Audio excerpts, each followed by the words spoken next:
د ملګری ته پوس کړی دی چې زه په سعودي عرب کې یم او تقریبا 180 کیلومتر زه کار لزم نو مونږ سفرانه کوم کنه اکثر اوبه هم نه وي نو بیا را مونږ پاتې شي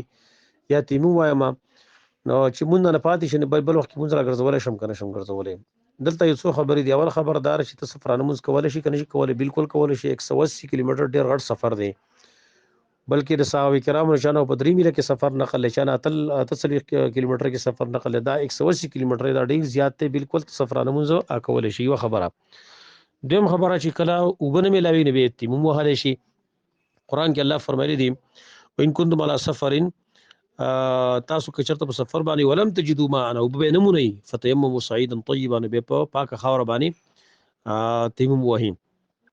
نو لہذا تیمم ته اغواله شي بالکل سره پر جایز ده درېمه خبره چې موږ پر خودل چې پاتې شي نه بل مازه سره ګرځي دا خبره غلط ده بلکې موږ پر خودل هیڅ قسم نشته دی دغه لپاره خطر طریقه دارا چې تبه جواب بین الصلاتین کوا مسبخین مازیګر دا یو ځای کوا مثال به تور مسبخین ټیم داخل شو جو مازیګر وسره یو ځای کا او دا رنګ یاد مسبخین منځروسته کې مازیګر ته مازیګر سیو ځای وکي سفر کې نبی صلی الله علیه وسلم جواب رسولاتین هم کړی دا قرنګ ماخه ماسوت نام دي لیکن مونږ با بالکل پرې دی نه یا به جواب رسولاتین کې او یا هر مونږ په خپل ټیم باندې هغه کوا نیملګری ته پوس کړی دی چې نن سبا په بینکونو کې نوکری کول څنګه دی یو ملګری بینک کې د منیجر په پوسټ پایل کې دلته جواب دار چې نن سبا چې اکثر بینکونه څومره دي نو دا په سود باندې بنا دي او سود چې کوم نه دا په هر طریقې سره حرام دی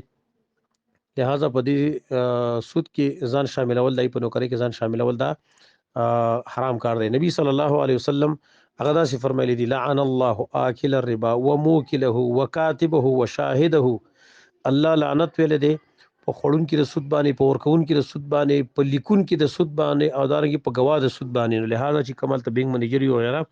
هغه ټول خپل لیکل میکل کوي کنه او هغه خلکو له سودونو ورکوي ولا نو لہذا په دا کې د نوکری کول نه ناروا دي